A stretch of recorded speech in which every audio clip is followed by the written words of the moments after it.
What is up, everybody? Welcome to the Movies That Make You podcast, where movies are more than just entertainment. They're a catalyst for meaningful conversations. I'm Jonathan Sprang, and I go by Sprang. And most weeks we dive into movies to watch in preparation for a new release hitting theaters. But we don't stop there. We talk about the deeper ideas, the life lessons, and the morals that these films have to offer. This week, Kristen's going to be on, and we're going to be talking I Know What You Did Last Summer. This is another one of those 90s classics that came out around the same time as Scream, so we just have a lot of fun with those, and looking forward to that conversation and the rewatch. We hope you'll go check out our website. It's bio.site/movies that make you. There you'll find all of our links to all of our social media channels on YouTube, Instagram, and elsewhere. You can also find our podcast links to Spotify and Apple Podcasts. You can also check out our letterbox, which shows you all of our lists on the movies that make you laugh, the movies that make you cry, the movies that make you scream, and everything in between. Before we dive into this week's episode, though, let's take a look at the next 4 weeks on the Movies That Make You podcast. It is Marvel's most anticipated film of the year. That is Fantastic Four. This has been in the works for a very long time. As soon as they bought Fox, everyone was excited for when we would get Fantastic Four.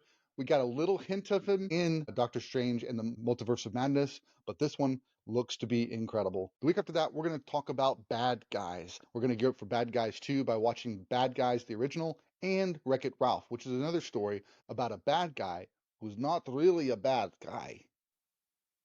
That was my Zangief impression. The week after that, we're going to be talking about Freaky Friday. We're going to watch the original and the remake starring Jamie Lee Curtis and Lindsay Lohan, all in preparation for Freakier Friday that drops that week with Lindsay Lohan back and Jamie Lee Curtis back. So looks to be a lot of fun. So we're going to introduce the boys to the original and the remake. The week after that, we're going to be talking about street level helpers, street level violence guys, street level something or others, okay? Because I've never seen Nobody. I don't know what it's about, but I'm going to watch it for this episode.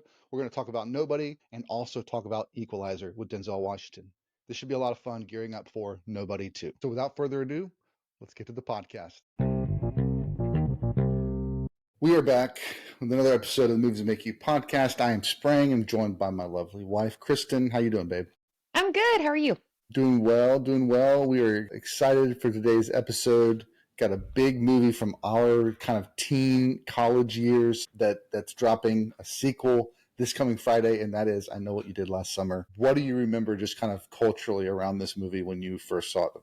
So to me, it was more the characters like Jennifer Love Hewitt and Freddie Prinze Jr. and Sarah Michelle Gellar, Ryan Felipe. I actually forgot that he was in this, but that iconic scene where Jennifer Love Hewitt is, "What are you waiting for?" You know, that kind of jumps to my brain. But then also just around the same time as Scream. So it just seems like they're always connected. It was kind of like a date movie. Yeah, and that's kind of interesting because I think what we'll do a little bit in this episode is dive in a little bit to those kind of other slashers, because this kind of harkens back to even some of the old slashers as well, but it's kind of a fun reboot of that whole genre. I think Scream kicked it off, to your point, and then this is kind of following that same suit. I know the first Scream came out in 1996, and that's crazy because that's coming up on its 30th anniversary.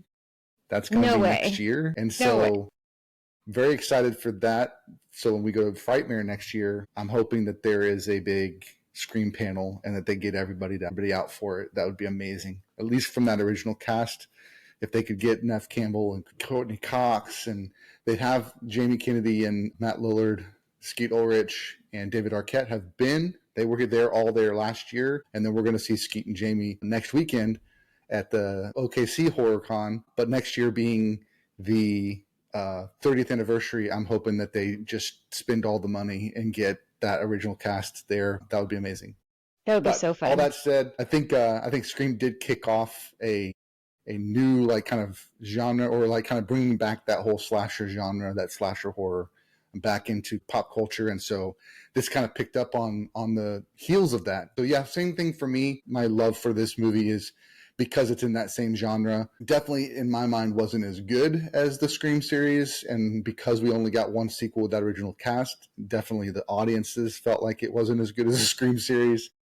But I am excited for the new one. I'm excited for the fact that they got the OG cast coming back, and it looks like it's kind of a retelling of the same kind of story, but in a modern context, and hopefully with some good acting, hopefully with some good twists, and hopefully it's just a fun time at the movies. You know, that's all I'm asking for. I'm not asking for much.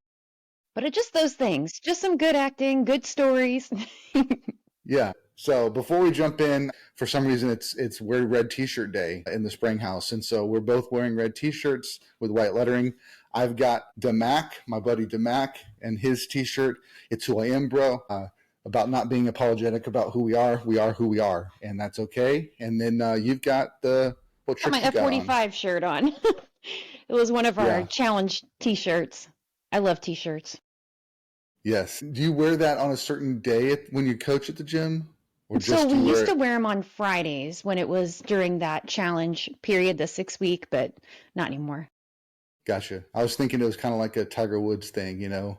It's always wear the red shirt and black pants on Sunday. That's what he used to do. So I didn't know if you guys had that. It sounds like you did for the challenge, the Friday We challenge. did. It was always, yeah, that's fun. Cool. But before we jump into the movies, just do a little catch up on the week. How has your week been? Week's been crazy busy. Past couple weeks, we had the opportunity to go to Branson, Missouri. I had a fun week out there with the family, got some swimming in, did some sightseeing, and that was fun. And then we went to Atlanta and went and saw Dave Matthews Band with our friends from Nashville. So that was a great time. And then went up to Montana for a week. So we have just been nonstop and just kind of getting back to routine. And yeah, it's been great though. How about you? Yeah, I mean, the last few weeks have been fun. This week, getting back into work, I was a little stressful just because when you come back from being off that much in 3 weeks, it's kind of like you're just feel like I'm just always behind the eight ball, like just feeling like, was I supposed to do more? Am I missing something? So just trying to make sure that I'm extra attentive to all the meetings and doing the things I need to do to keep things moving. I'm excited for next weekend because, like I just said, we are going to Oklahoma City for our first travel con. We got to go to the Dallas one, Frightmare, a couple weeks ago. I guess a couple months ago now. But then you were totally down for traveling up to OKC and hitting this one up. So should be fun. Got some good folks there. Some good panels are going to be there. So looking forward to that for next weekend. Yeah, that'll be a lot of fun. And we're going to stay right next to the convention center, so it's just right there. Yep. Be good. And we're going to hang out with Papa Goss. He's going to Yay! be there on Saturday, and we'll be able to hang out with him and his son. So that should be fun. It'll be fun to see him in person again a little bit over a year after meeting. So that'll be cool. And you guys met at the Scream showing, right? Where it was at Alamo Drafthouse? Yes. So Alamo Drafthouse partners with the folks that put on Texas Frightmare. And so in 2024, we met at the Scream showing that Jacob and I just went just to go to the movie. We didn't go as a part of the whole weekend.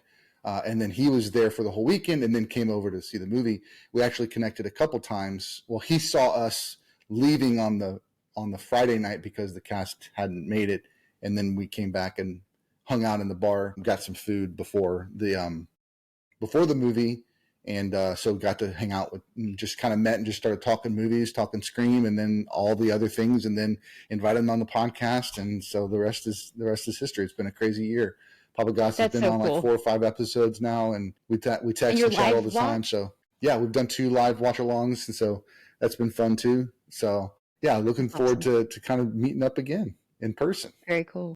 So let's jump into it a little bit. I think we just kind of talking about slasher movies in general. The basic premise for all of the I Know What You Did Last Summer is that something happened one summer, and the following summer, the killer's after them to basically take revenge out on this group of kids that killed someone by accident and then kind of just tried to shove it under the rug and don't tell anybody. Well, this person knows and he's coming after them. That's the basic premise. But it is kind of like that whole, you don't know who the killer is, but there's some masked creature coming after you. And that reminds me an awful lot of some of those 80s slasher films. But as we just said too, Scream kind of borrowed from that same idea of a masked villain coming after you to try and take you out.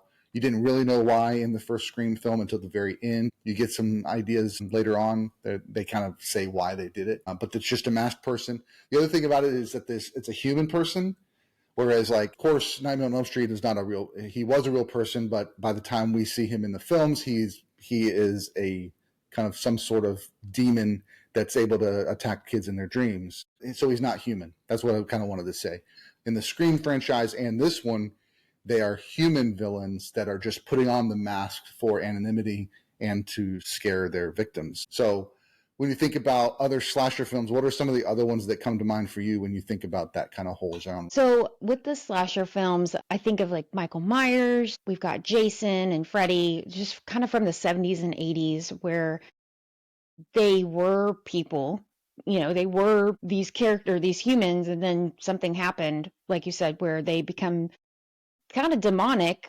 But I think it's just a unique twist for these current ones, because it does add the scariness and the intensity, because that could be, your neighbor down the road. You don't know. Somebody you made upset and you have no idea. And so I think that adds to the fear of it. Yeah, Jason, Friday the 13th being one of those kind of big ones from the 80s, Michael Myers from the Halloween series, which we got to be in the panel with his wife, John Carpenter's wife, who produced the film and produced a lot of John's films. So that at Frightmare. So that was cool. But yeah, I mean, I think Halloween was the first of that kind of masked villain, masked horror icon that kind of kicked off this whole idea. And I think they each have their own. In the ones that we mentioned, I think each of them have their own style. One of the other ones that comes to mind is Valentine's Day. There's a villain and he's a miner. And so he has like the breath mask that you would wear kind of in the mining tunnel so you aren't inhaling the black soot and stuff. And he uses a pickaxe as his weapon, so that one kind of mimics that whole, like, there's a masked villain after us. It makes it a little bit scarier because you're not seeing a human face. So it just kind of adds this level of this masked being is coming after me. I think about the one we watched, I think it was last year, where it was from the villain's perspective. And it was kind of like the Jason style character, but we were seeing it kind of like right over his shoulder, and he was walking around the forest. He was hearing the teens arguing or whatever, and then he was going and taking them out. And we were all seeing it from his perspective, which I thought was a really fun kind of point of view, just to kind of put a little twist on it. It wasn't like you were empathizing with the villain. It was just you were seeing the whole story, and you were getting the story from the perspective of overhearing the conversations as opposed to being in the conversations like you would if it was from the other character's point of view. Having seen so many other movies, it's like you can kind of picture what that scene looks like. And so it was completely different. You said, it was a fun, unique take on it, because it's kind of like you can hear, and as that perspective, you can piece together what's actually going on. That was a really, really neat, different take. Yeah, definitely. So let's jump into the movies themselves. What we do on the podcast, we got a new movie coming out. We want to kind of get our minds in the right place to go and see this new story that's being told. We actually, as a part of our rewatch, we watched the original, and then we watched the direct sequel. We did not watch the second sequel. I'd seen it previously, but we didn't watch that as part of this. But we did watch the TV series, which has nothing to do with the movies. It's like just a retelling of this kind of concept with new characters, new stories. Everything was kind of like more like a reboot inspired by the original movie, but not anything related to the original storyline at all. So we'll touch a little bit on the series, I think, at the end, and just kind of give our thoughts on it. But why don't you give us a little rundown? Okay. So I know what you did last summer. It does star Sarah Michelle Gellar, Freddie Prinze Jr., Jennifer Love Hewitt, Ryan Felipe, and it even has Anne Hesh in it, so that was pretty cool. But so these 4 teenagers, they start off, you get to see, I think it's the end of high school. She wins a fashion pageant. It was Sarah Michelle Gellar's character. You can all see that they're paired off with each other. So they've got like this fun friendship group, but they're just partying and having a good time. Well, it was July 4th. So it was on that day. So it was pretty interesting to find that story out. But then they go off and they take like a joyride. I think they're in California. So they're going on this road. Ryan Felipe's character's been drinking, and then they actually hit somebody. And so they stop, they get out, they're freaking out. And what do we do? Don't know. They're all going off to college. And so they are fearing that if they tell somebody, they're not going to get to go on with their lives, and they're basically going to go to jail for the rest. So they make a stupid choice, decide, let's go. Jennifer Love Hewitt's the good girl in this, and it's just racking her apart. So they all take off. Then you go forward to the next year. So now they're at college, and it's the summer, and Jennifer Love Hewitt's just completely torn apart again. She's really got some struggles. And then the other characters, they're all just kind of doing their own thing. Well, then she gets this note, and so we find out that the other people have gotten the notes too. So then everybody had gotten a note. And so we find out, oh my gosh, well, who is it? Because nobody else was there. And so this person is terrorizing these young adults that he's just going to come after them. And they know that they did something wrong, so that guilt is also overshadowing. So it's just their story of how they get through it. And I mean, there's a couple jump scares, but then the classic Jennifer Love Cute's just like, what are you waiting for? She's like, just, we're here, come get it. So anyways, and then you just kind of go through the story, and I don't want to spoil it, but some things happen, some things don't. Some characters die, some characters live. Obviously, Jennifer Love Hewitt's character and Freddie Prinze Jr.'s character, they did survive. They end up being in the sequel, and then they're also in the new one that comes out. So we'll leave it at that. One of the things I find interesting about this movie in particular is that Ryan Felipe and Sarah Michelle Gellar were also in Cruel Intentions, which was another kind of that 90s, like that R-rated teen story, but they played very different characters than they played this. But it's just kind of interesting that they kind of had they were in that same movie. And Sarah Michelle Gellar was also in Scream 2. And so it's just this kind of interesting connection that they have to this, but also in other films around the same time. It's just, it's a lot. It's a lot of cool connections. Didn't Freddie Prinze Jr. and Sarah Michelle Gellar meet on Scooby-Doo? And then they've been married for a long time.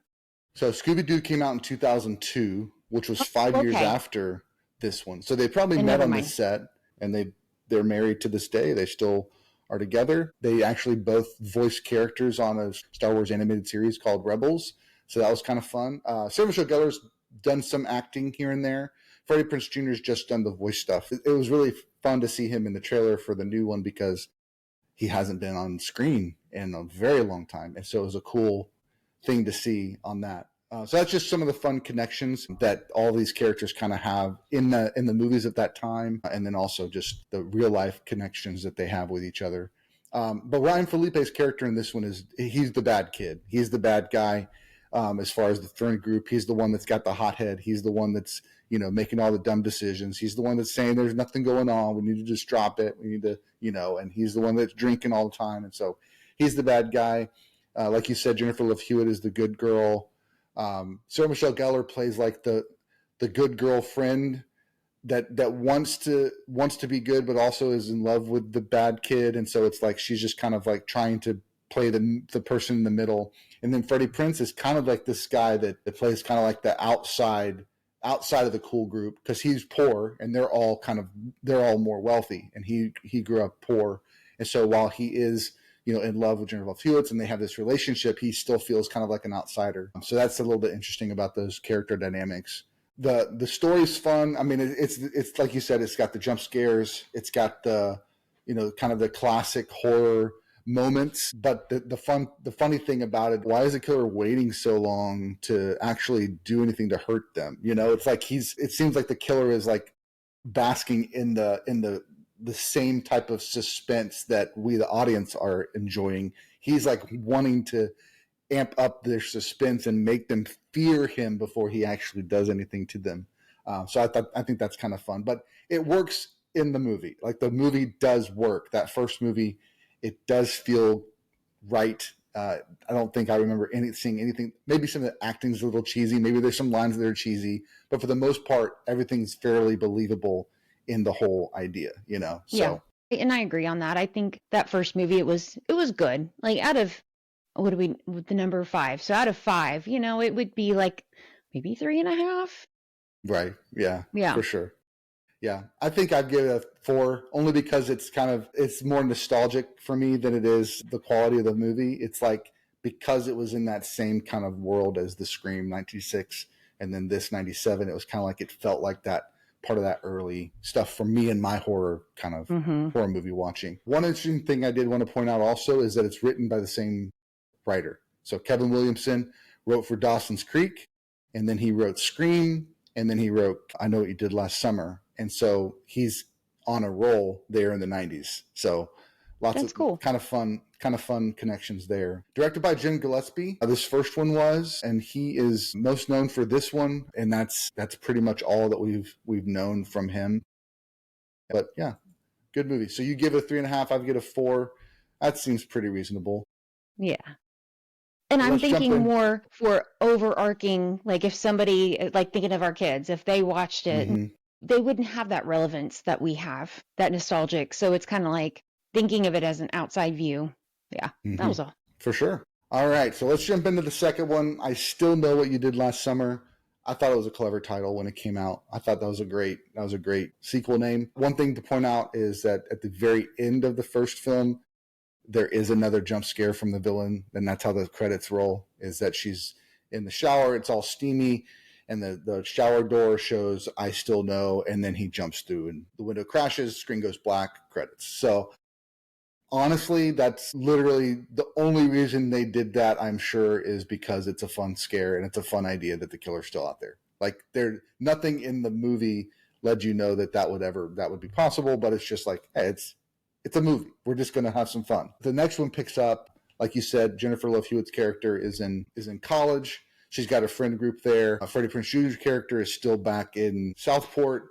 He did not go on to college. He's kind of reverting back to his roots of being a fisherman with like his dad was. They're at odds. While the first movie ended with them in love, this one shows that she wanted to move on with her life. He did not want to move on with his life. And I think the tension of the events of that summer are still playing into their relationship, and they can't really make it work because they have this secret that they're holding, and it's drawn a wedge for them. And he wants to stay. He feels comfortable in Southport. She wants to move on because she wants to leave that behind. So that's kind of at work in all of it. Meanwhile, there's another dude there that likes her and is trying to date her, and her best friend, played by Brandy, wants her to date him, say like, you need to give him a shot. Meanwhile, her boyfriend, Brandy's boyfriend, is Mekhi Phifer's, and so that's a fun little connection there. Brandy's character wins a radio call prize to a trip for 4 to the Bahamas. So they win the trip. They get to go on this trip. Freddie Prinze Jr. doesn't show up, and so this other guy does, and so the 4 of them go to the Bahamas on this all paid expense trip. Come to find out, it's monsoon season, and that's why they're giving it away for free, because nobody else is there. It's literally them, Jack Black, who plays like a loner, like stoner guy, beach guy, and then the hotel staff. That's literally the only people that are there. The only way to get to the island is by ferry, and so there's no roads that lead to the island or airport or anything, and so they're really secluded on this island, and that ends up being a perfect spot for Fisherman to come back, and Hookman, I guess, Captain Hook, to come and kill some more people. So takes out some hotel staff, takes out Jack Black, starts taking out some of the other characters along the way, all the side characters. Meanwhile, Freddie Prinze decides he feels like he needs to go and meet them there. I think he gets an omen or something. He feels like something's going wrong, and he wants to be there to help. So he decides that he's going to go to get to the island in the Bahamas, and then they shout at the killer again. What are you waiting for? Come get us! All that stuff, and then it ends up happening, and some crazy twists and plot twists and character twists along the way, but it ends up kind of like you expect it to. Good guys win, fish guy's dead, Hookman's dead, and then go to credits, and then we end up with the heroes of the story making it out alive. Jennifer Love Hewitt and Freddie Prinze have a house. They got married. They're living in the house, and then they're talking at night, and then all of a sudden, Hookman is under their bed and grabs Jennifer Love Hewitt and pulls her under the bed. Cut to black. So same type of thing. Jump scare at the end. The killer's never dead. Like Randy said at the end of Scream, they always come back for one last kill. So that did not disappoint in I Still Know What You Did Last Summer. So what are your thoughts about the second film? I'm ready to hear it. My thoughts on this second film, it's ridiculous. Jennifer's character annoys me so much. She's so over the top, and I'm like, okay, come on, you can go to therapy. Like, you obviously have some struggles. Let's get some help for it. Again, back in the 90s, that wasn't as prevalent as it is now, so thank goodness for that. But I thought Brandy's character was funny. She played the perfect character for that singer. I felt like it was fun and believable. Yes. The twist at the end, I thought, was kind of stupid. It was kind of like, really? That's what you have? I'm not trying to poo-poo on the movie, but it was definitely like, Okay, he could have done more. I liked at the end that last scene where they get Jennifer Love Hewitt or somebody pulls her under the bed. I mean, so that was completely unexpected. So I did like that because it kind of like leaves you hanging, going, well, what happened? And so then for us who we haven't watched any others and then come to see this new movie with them in the previews, it's like, oh, well, that's cool. I'm glad that she actually made it, and let's see where they are. So that's what I'm excited about from that second movie, to see where they have been. Yeah. One of the things I liked, or that I want to highlight on this, is Mekhi Phifer's character kind of takes the Ryan Felipe character, right? He's not the bad guy necessarily, but he's got one thing on his mind, and that is he was supposed to go on vacation with his girlfriend, and she's all worried about all these other things going on. And Jennifer Love Hewitt's character is going through all the things, and he's like, I wish she wouldn't have come because she's bumming me out, like all this stuff. I mean, he's just like, let's just have a vacation, and it's not going the way he wanted. And so I thought that was kind of funny. And actually, until we watched it recently, I'd forgotten that Jack Black was in this film. 100% didn't remember that at all. So that was kind of a fun surprise to have him in this. I think the first film I remember him being in was High Fidelity. High Fidelity came out in 2000. So 2 years after this one, Jack Black kind of hits it big with High Fidelity. I think in the way that I feel I know he wasn't huge after High Fidelity. School of Rock probably is what made him on the overall cultural map. But for me, I remember seeing him in High Fidelity and just being really surprised by his acting in that one. So, but yeah, overall, like I think it's like a 3, maybe a 2.5. It's just not great. It is nice to revisit these characters, but there was no progression. It's like the first movie, they kind of faced it. They grew from it. They're stronger at the end. This movie, kind of the main characters that we knew, they're still in the same place that they were in the first movie. So there was no progression of their character. If I were to compare that to something like Scream 2, so Scream 2, at the end of Scream, Sydney, Neff Campbell's character, says she takes out the killer, shoots him, and says the killer's not going to come back in my movie. She's a strong character. She is not fazed by this anymore. Like, she grew and she became strong and fought back at the end of that film. So she's our final girl. When we meet up with her in Scream 2, they have all the stuff that goes on with the, like, kind of the spoof movie, Stab, that's within the Scream movies, the Stab that's telling the story from the first movie. And she knows that all these people are going to start calling her and being weird. It doesn't faze her at all. And she's strong. So she's that same character that we saw at the end. And then it takes an event in the movie when she realizes, no, there is something going on. That's when she kind of becomes that, where she has to fear for her life again. But it's in this one, it's like the character is just reverted back to mid the first movie, and they're still dealing with all the same things. Like you said, you should have gotten some therapy, something like that. So I think for me, kind of comparing the two, it feels like Scream knew how to write that character. What would you rate? Did you already rate it, the second one? Not yet. I'd give it a 2.5. Yeah, it feels right. I did want to point out one thing from the first movie that I forgot, was that what are you waiting for? She's standing in the street. What are you waiting for? And she's spinning and screaming, and the camera's like panning up. So there was actually a kid that won a contest that was on set, and he came up with that idea and directed that scene, and they liked it when they were cutting it together, and they left it in. So that's cool. And I think I have that post saved so I can share it this week on our Instagram so they can see, hey, I didn't just make it up for the podcast. But yeah, There's was fun. Yes, there are facts involved. Cool.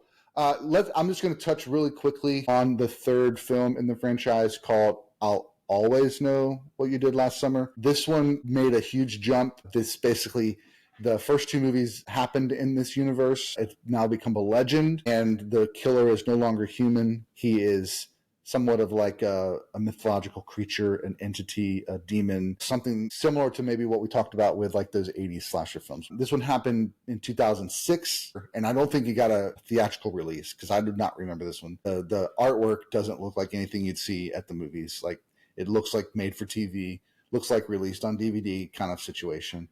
I think maybe one of the actors I recognize. There's like a lot of weird stuff that's happening in it, but basically they tried to take the stories of Southport and make it into legend. And then it's kind of, there's spiritual stuff happening. You can't kill him without killing him with the hook. The hook has special powers. Like, it's just, it kind of gets a little kooky. There's a reason that it didn't go anywhere. It's a reason that most people don't even know that it exists. So I wouldn't waste your time. If you're someone that even likes these movies, I would not waste your time trying to watch this. I did not make Kristen watch it. And no, he didn't. Thank you very much. Might have been one of the first where I said nope. Yeah, we would have turned it off. Yeah, we did watch that clip on it, like just a quick summary, and even that person who was saying about the movies, he was like, "No, don't do it. It's just poorly done." Yeah, poorly done. I'm glad those actors got paid. I'm glad they got to be in a movie. And I'm not trying to hate on them. No. That's great. Like, they did good for what they did. You know, we don't know all the things behind the scenes and whatnot, but exactly, they're taking a job and they're doing what they can with it.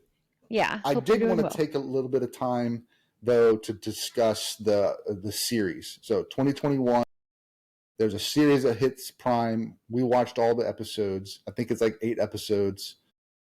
Stars Madison Eisman is the main character that we knew from the Jumanji movies. She was in the first Jumanji movie that we talked about when we were still dating. But I don't think I recognize necessarily anybody else from that series. Probably have seen them in other things now. But what's your take? Because they really kind of took a little different spin on the story. It's like I said earlier, it's not a retelling.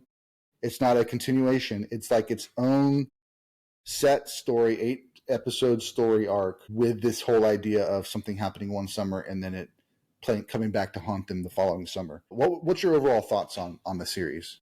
So I really liked that idea where I didn't go in with we know the story and how the movie went, but we didn't know about this one because yes, there was an accident, that kind of spins off the whole series. But there was a twist where the main character has a twin and the twins are very opposite. And so it to me, it was actually more of like a real day, what partying looks like, we're really far removed from that, but like, just like the younger generation, kind of what they would act like, or, the lingo that they use. I mean, it just felt like next gen, I Know What You Did Last Summer. So taking that, it was more of like a period piece rather than the specifics. There were some neat twists on it. I really enjoyed it for what it was. I mean, I'd actually watch it again. I felt like the acting was really good, and just how it affected each of the characters. And they did go to therapy in this one, so there's been progress made. But I liked it, and I think you did too. I mean, we kind of buzzed through it. Yeah, I'm with you. I think it was a really well done show, a really well done story. I think it did modernize everything in it. Felt very current, felt very real life. And the twist I felt was worth it, so much that I don't want to say what it was, kind of one of the main twists, because I think if you like good kind of thriller-ish TV shows, this one's not bad. I'd say watch it. I'm not going to say it's the best out there, but it definitely kept us entertained. It's very modern. It feels very current in the way that it tells the story. It doesn't feel dated. Doesn't feel like a 90s show. It just feels very real. It feels very real, like you said. And I thought it was a fun show for sure. And Madison did a great job in that character, having to play those two different roles. She did both very well. And I thought the twist and everything were worth the watch for sure. Yeah, agreed. It does kind of bring up the fact that now we've seen a couple of these 90s movies get made into TV shows. So before I get into the last one, another one that came out a while ago, MTV rebooted or did Scream as a TV show. And they did like 4 or 5 seasons of it as a TV show. And it was kind of like this was. It was not in the same Woodsboro murders. It was like basically kickstarting it and telling it from the front. The mask is different. There's still some of the same type of events, like something caused somebody to want to take revenge out on all the teens in this town. So it's very similar in like kind of the beats, and you're trying to figure out who the killer is throughout the series. But it was basically trying to reboot it without borrowing anything from the movies. And then another one that did that just recently, Cruel Intentions, another Yeah. Amazon Prime show that we watched that is not in the same universe as the movies. It's basically just grabbing it, telling a story, similar story within the modern context of what college life is like in those ritzy Ivy League type situations. I'll say I watched a couple of the seasons of the Scream one and I enjoyed it. I liked what it was, the story it was telling. I didn't keep watching it, not because I thought it fell off on quality, but just because there's so much to watch, and I forgot like where I could watch it because it was an MTV show and it's not always available everywhere. So I just kind of forgot about it. I think I did actually go back and revisit it. In the later seasons, they bring back the actual movie version of this Ghostface, and they kind of tell it in a different way. They jump to different characters in a different part of the country with a Ghostface after them. So I think that influenced the way that they brought the Scream movies back recently, was because they kind of tried some things on TV. They saw kind of what worked, what didn't, and then it gave them an opportunity to kind of bring those movies back. And I guess I know what you did last summer is kind of doing the same thing, because they tried it on TV. They got a little bit of like, hey, does this work? Does this not? All right, let's try it as a movie again. So interesting. What are your thoughts on the Cruel Intentions show? Because it kind of did the similar thing. Yeah, and so I have a little bit of mixed feelings on the Cruel Intentions show, mainly because I was a little bit confused because I've seen the movie a lot of times. I like the movie. It's a great movie, and I love that storyline and just the twists, and then, the love that Ryan Felipe had for Reese Witherspoon in this movie, and it was just really sweet. And then, how he died, and then she took on his legacy. And then the stepsister and her evilness in this. So I went into the show with that in mind. Now, maybe that was my mistake. I shouldn't have. And should have just kind of done it as a separate thing. But with the show, a lot, like the main character who played Sarah Michelle Gellar almost looks like it could be Reese Witherspoon's daughter. And then the character who played Cece looks almost like Selma Blair's character. So that matched in my brain, right? And then the character who played Sebastian doesn't look very much like Ryan Felipe. So it's like the characters themselves act the way that they did in the movie, but it is set in modern time, but it's also a twist. So I don't know. I guess if I hadn't seen the movie, I probably would have really enjoyed the show, because I already have that idea in my head of what it should be. Yeah. And I think it would have been different if the characters, all of them, looked completely different, Right. And I felt like it was just kind of messing with my head, because I'm like, oh, that's, not this character. Oh, wait, no, she is supposed to be bad. So, but I mean, the story itself was fun, the manipulation, the lies, and it's definitely a good story, I think. So, if you're wanting to watch it, definitely watch it. It's good. But yeah, it was just that struggle I had. Totally. I'm kind of with you on how like it was hard. It took a few episodes for me to like understand what are we doing? Is this in the same universe? Like, is this, so I think if we rewatched it and just kind of put all that aside, it would be easier. But I was with you a little bit. Like, it was like trying to figure out what's going on for part of it. But I feel like that the acting was good. I felt like the story was good. Not to mention the fact that one of the actors from the movie is a character in the show. Yes. But not the same character. He was the musician, the cello player, the celloist. Yes, in the teacher, movie. And he's a teacher in this character. Yeah. So I mean, it's just like that. Yeah, it's very interesting, the decisions that were made on that. I'm glad Sean Patrick Thomas got another job, because I hadn't seen him in a lot of stuff. But it was just really interesting that he was playing a character in a movie, in a TV show by the same name of a movie where he played a character, but he's not playing the same character, but it's a similar character. Like, so yeah. Anyway, if you want to watch it, and Cece's character still had the same love affair. So yeah. Thank you to my point. Exactly. It was just confusing. But it was a little confusing. I'm with Kristen on this. If you like these types of shows, definitely check it out. I think it was a well done show, and just kind of leave everything you know about the movie to the side if you ever watched it. If you haven't watched it, don't. Just watch the show. Get a new storytelling of the whole thing. Side note, I know we've kind of jumped away from I Know What You Did Last Summer, but it's in that same kind of late 90s teen movies where these all kind of are now coming back. But another thing about the Cruel Intentions is that was actually a remake of another movie from the 80s, I think, that had Michelle Pfeiffer, had Glenn Close, and it had John Malkovich in it. And so it's a retelling of that story, which I think also is a retelling of another story. So all these stories get told again, and they all kind of have their new spin on it. I think with the fact that I Know What You Did Last Summer coming out this Friday is a continuation of the story, we'll make sure that we can all keep our brains intact when we go and watch it, because we know where it stands and none of this other confusion is going to be in it. But hope you enjoyed the episode, guys. Thank you so much for joining me, Kristen. It's been a fun conversation. And Has been. Yeah, hope you guys have a great week, and go see I Know What You Did Last Summer on Friday at a theater near you. See ya.